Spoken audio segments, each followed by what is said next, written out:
Hi, it's a beautiful day outside, and I'm off to catch up with some friends. But how do you know your friends haven't changed since the days of COVID?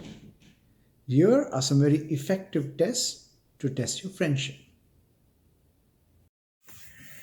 We begin our tests of friendships within the object that often defines friendship, the car. For this, ideally, you would be in a shared house with flatmates Joe and John who have cars and you don't. You will borrow the cars for running small errands and, of course, return it back in good nick so that you can build trust. Eventually, you're going to borrow the car on a Friday evening for a date out and perhaps not return it back until Sunday night. Switch off your phone. You don't want Joe and John to disturb you. I'll tell you what, Joe's your friend. You don't even need to ask for the keys. Just walk into his room, search for the keys on a Friday afternoon, and then just disappear with the car. But when you return the car on Sunday night, make sure that the fuel tank is absolutely empty. So that on Monday morning, when Joe has to rush for his work, he gets into his car, puts in the key, wears his seatbelt, tries to start it. Then he looks and finds the fuel tank is absolutely empty. See how long you can go with this. I did it for 6 months. A few years later, and one that requires patience and timing. John has left the group for some reason, but you've convinced Joe you're a changed man. Joe has agreed to move into a shared apartment with you. Tell you what, you've helped Joe so many times, he says, mate, I owe you a drink. In fact, Joe is comfortable bringing his date Mary to the apartment. One such Friday evening, you tell Joe that the apartment is all his. Eventually, Joe takes his date Mary to his bedroom. Joe and Mary are inside the bedroom. They think they have the apartment all to themselves, but you're outside listening. At some point, Joe is completely naked and then kick the door in, grab Joe by the ankles, drag him out, and say, I will have the drink now.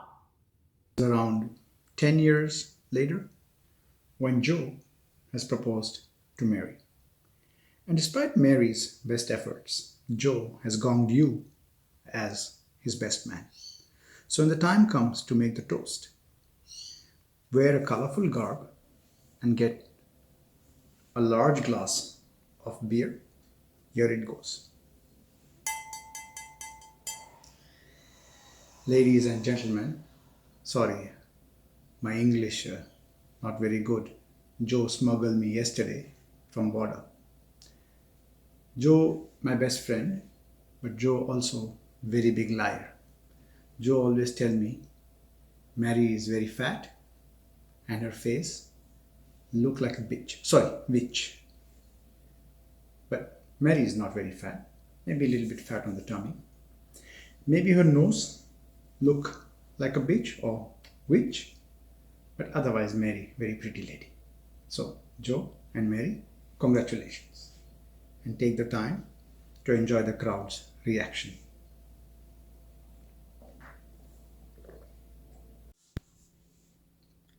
Our next test pits a parent's love for the child versus their friends. Now, you have to be prepared for an emotional roller coaster when you pull this one. Imagine you've been invited for little Joe's birthday party. Now, get there nice and early. If it's anything like what happens at my place, little Joe and his friends are back there in the backyard playing about, while as the cake is back in the kitchen. You will make a beeline for the cake and take a nice big chunk, preferably from the center of the cake where it says happy birthday. Have a nice bite. Hey, Joe, isn't little Joe allergic to nuts? I think this cake has walnut. Wow, you've come this far. This means your mateship is pretty solid.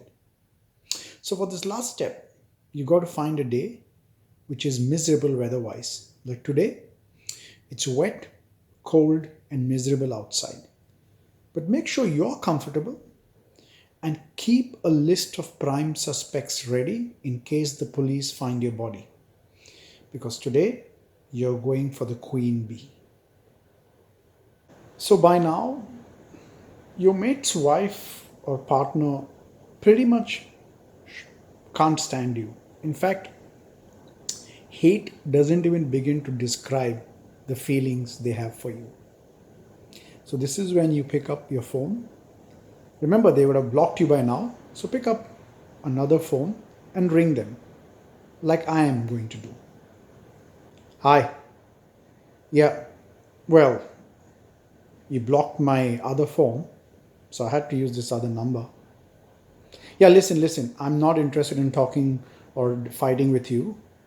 All I wanted to say is that a couple of us boys met last night and we feel what you're doing to Joe is not fair, not necessary. Well, you're stripping him of his manhood. But we think that Joe is really better without you. Yep. Hello? Hello? They hung up? Well, Winnie the Pooh, Pooh, Winnie the Pooh. Message.